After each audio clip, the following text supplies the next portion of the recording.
नमस्कार साथियों, मैं सोनू कुमार स्वागत करती हूँ आपका सरोकार एग्री इंस्टीट्यूट के ऑनलाइन डिजिटल प्लेटफॉर्म पर। अगर साथियों आप इस चैनल पर नए हैं तो चैनल को सब्सक्राइब करें, बेल आइकन को प्रेस करें ताकि आने वाली क्लासों के नोटिफिकेशन आपको मिल सके। अपन पढ़ रहे हैं बीएससी सेकेंड ईयर के फर्स्ट सेमेस्टर का एक सब्जेक्ट हॉर्टिकल्चर। हॉर्टिकल्चर में हमने पिछली क्लास में कुकुरबिटेसी से कुल की सब्जियाँ कर ली थी। आज पढ़ेंगे हम भिंडी, ओकरा। भिंडी का जो बोटेनिकल नेम होगा वो अपने होगा एबेलमॉस्कस एस्कुलेंटम। फैमिली हो जाएगी इसकी मालवेसी। क्रोमोजोम नंबर हो जाएंगे इसमें 2n बराबर 130 और ओरिजिन प्लेस हो जाएगा इसमें अफ्रीका। फल का प्रकार हो जाएगा इसमें कैप्सूल। खाने योग्य भाग हो जाएगा इसका फल और पॉलिनेशन हो जाएगा इसमें बहुधा परपरागण। देखते क्रॉप के बारे में। अगली क्रॉप है अपनी भिंडी, ओकरा। बोटेनिकल नेम हो जाएगा इसका एबेलमॉस्कस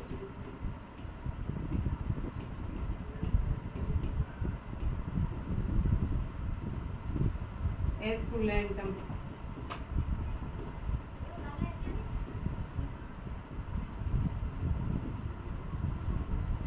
फैमिली हो जाएगी इसकी मालवेसी।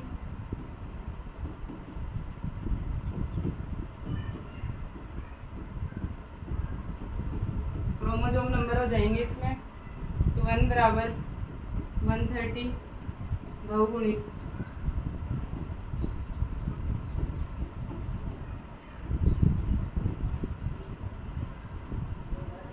ओरिजिन प्लेस हो जाएगा इसका अफ्रीका। ये हो गया अपने भिंडी का बोटेनिकल नेम एबेलमॉस्कस एस्कुलेंटम। फैमिली हो जाएगी इसकी मालवेसी और क्रोमोसोम नंबर हो जाएंगे इसमें 2n बराबर 130। ओरिजिन प्लेस हो जाएगा इसका अफ्रीका। अगला अपने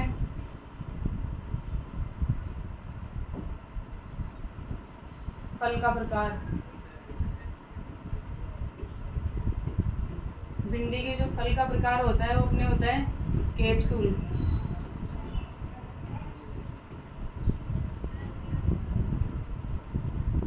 खाने योग्य भाग हो जाएगा फ्रूट।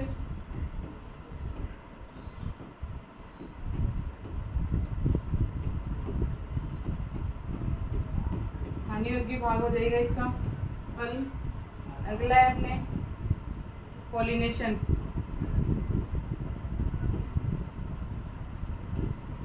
वो हो जाएगा इसमें बहुधा परपरागण।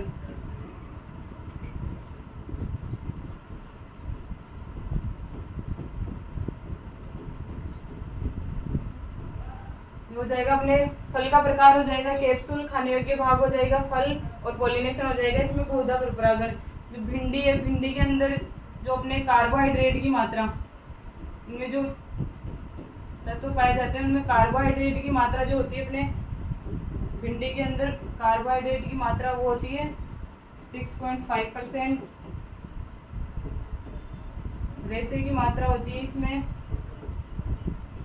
1.2%। वसा की मात्रा होती है इसमें 0.2%। प्रोटीन होती है इसमें 1.9%। ये हो जाएगी अपनी भिंडी की बेसिक जानकारी। उसके आगे हो जाएगा भिंडी का other name. Other name of ओकरा। भिंडी का अदर नेम हो जाएगा अपने अदर नेम।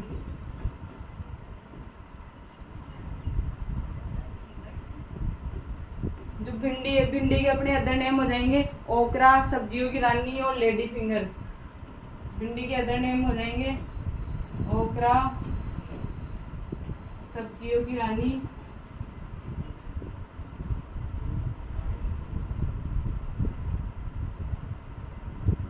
ओकरा,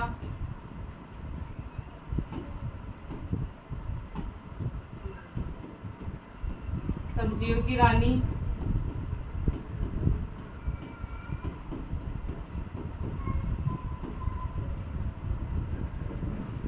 भिंडी के अदर नेम हो जाएंगे ओकरा, सब्जियों की रानी, लेडी फिंगर।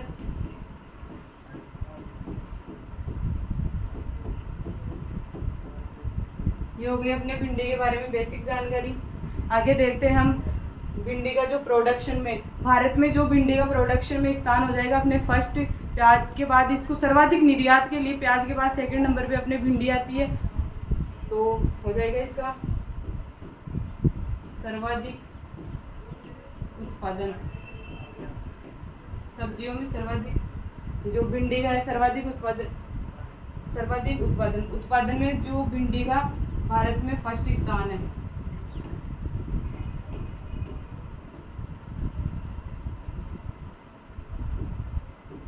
स्थान वो हो जाएगा अपने फर्स्ट,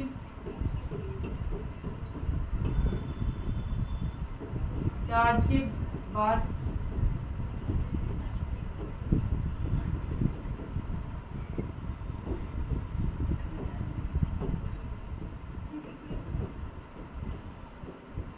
सर्वाधिक निर्यात।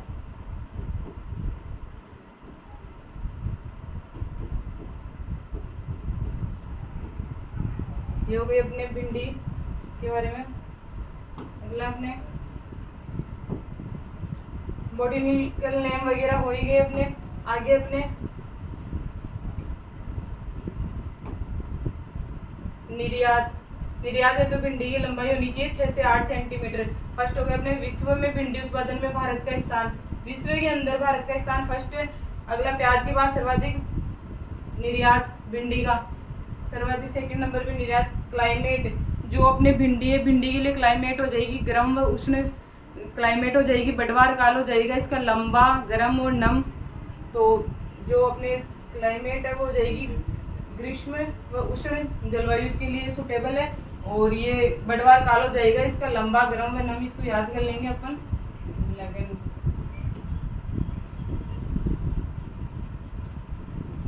लंबा, गर्म व नम। भिंडी का जो बढ़वार काल हो जाएगा वो हो जाएगा अपने लंबा, गर्म व नम। सामान्य वृद्धि के लिए इसके लिए टेम्परेचर हो जाएगा 24 से 28 डिग्री सेल्सियस। अंकुरण के लिए टेम्परेचर हो जाएगा इसका 25 से 30 डिग्री सेल्सियस। और जो दीप्तिकालिता हो जाएगी भिंडी के लिए, जो अपने दीप्तिकालिता हो जाएगी वो है अपने भिंडी डे न्यूट्रल प्लांट है। आगे अपने भिंडी में अंकुरण 20% से कम होने पर अंकुरण में बाधा उत्पन्न होती है, अंकुरण नहीं हो पाता भिंडी का। 20% से अगर कम जो टेम्परेचर रहेगा उस पर भिंडी का अंकुरण नहीं हो पाएगा। पुष्पन हो जाएगा इसका 25 दिन के बाद, जो सोविंग करेंगे उसके 25 दिन के बाद भिंडी में पुष्पन हो जाएगा। बुआई का समय, अगला अपने सोविंग टाइम ऑफ ओकरा, भिंडी में बुआई का समय। तो भिंडी में जो ग्रीष्म ऋतु है, ग्रीष्म ऋतु में अपने बुआई का समय हो जाएगा फरवरी से मार्च। और अपने जो वर्षा ऋतु की जो क्रॉप लेंगे उसमें बुआई का समय हो जाएगा अपने जून जुलाई।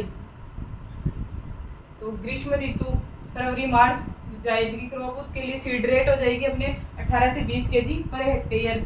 और जो वर्षा ऋतु की जो जून जुलाई में अपन क्रॉप लेंगे वो उसकी सीड रेट हो जाएगी 8 से 10 kg पर हेक्टेयर। अगला अपने वेराइटीज ऑफ ओकरा, भिंडी की किस्में।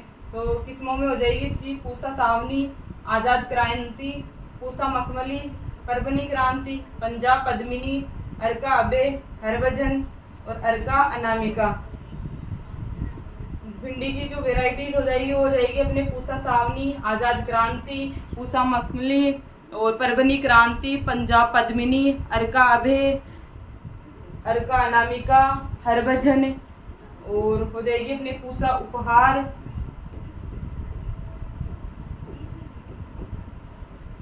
ये अपनी वेराइटीज हो जाएगी। जो परभनी क्रांति है वो वाइट फ्लाई के प्रति रेजिस्टेंट होती है। जो परभनी क्रांति है वो अपने जो वाइट फ्लाई उसके प्रति रेजिस्टेंट होती है। अगला अपने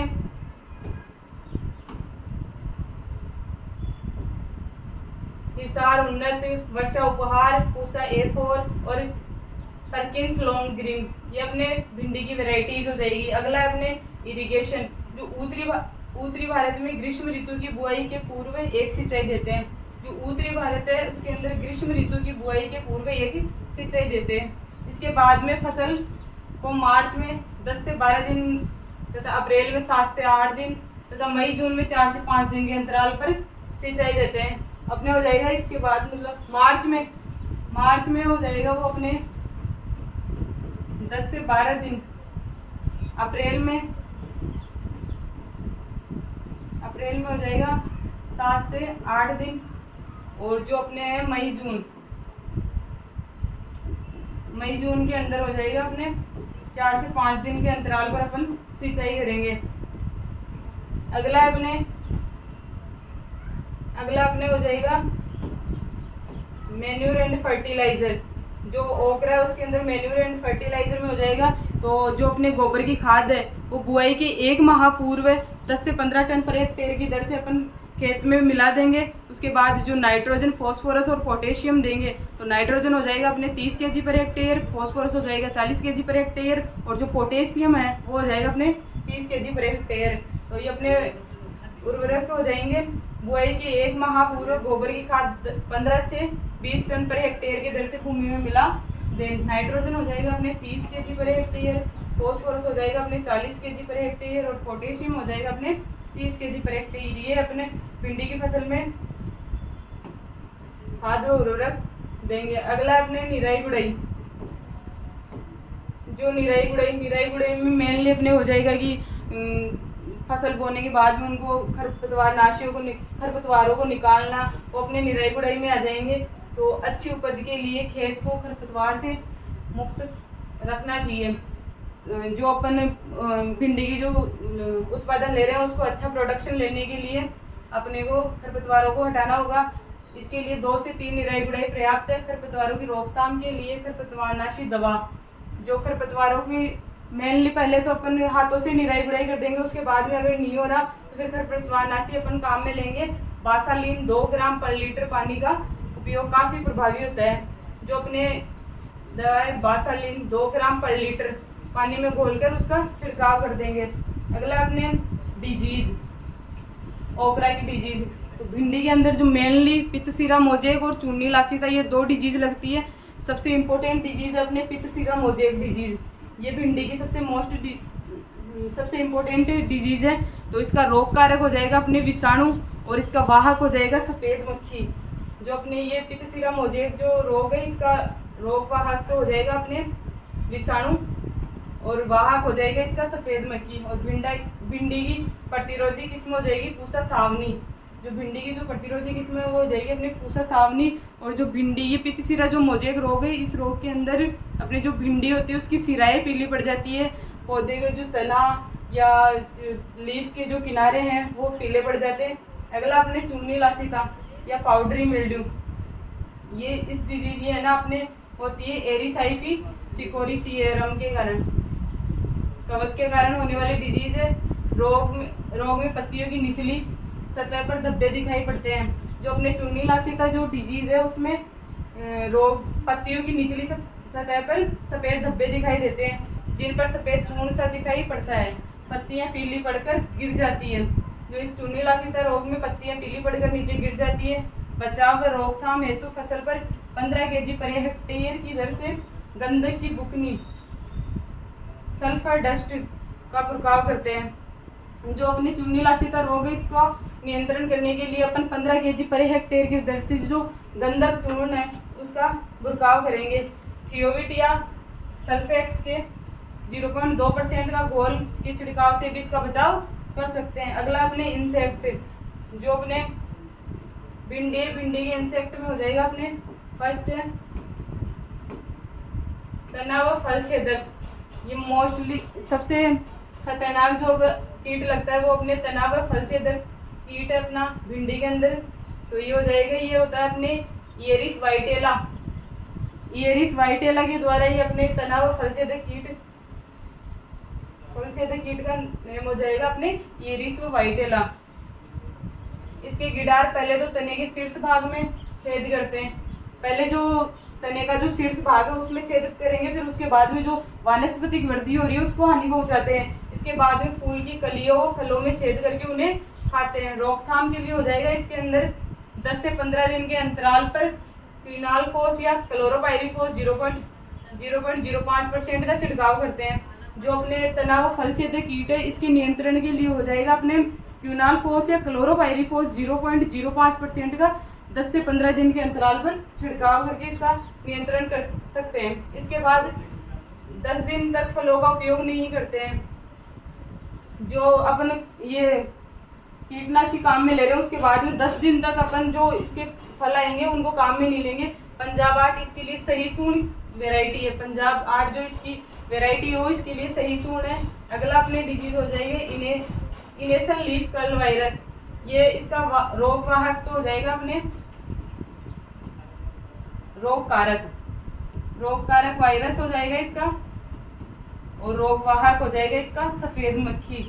अगला अपने ईल्ड, जो भिंडी की जो अपनी ईल्ड होगी वो ईल्ड हो जाएगी अपने गर्मियों के लिए हो जाएगी ईल्ड 50 क्विंटल पर हेक्टेयर, और जो वर्षाकालीन जो भिंडी है उसकी ईल्ड हो जाएगी अपने 100 quintal per hectare.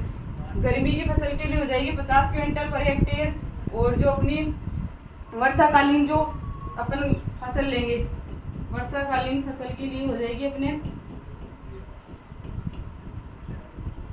100 quintal per hectare इसकी उपज हो जाएगी।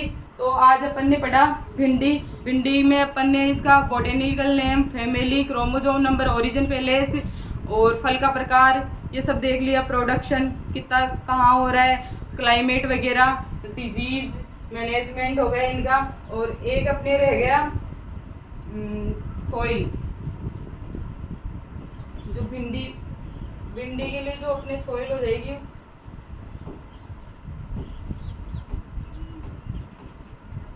भिंडी के लिए सॉइल हो जाएगी दोमट व बलुई दोमट। भिंडी के लिए दोमट और बलुई दोमट मृदा उपयुक्त है। पीएच मान उसका हो जाएगा 6.5 से 7.5 पीएच मान हो जाएगा। मैं उम्मीद करती हूँ जो आज अपन ने पढ़ा हुआ समझ में आया होगा, और अभी तक आपने इस क्लास को अपने दोस्तों तक शेयर नहीं किया तो शेयर कीजिए। धन्यवाद।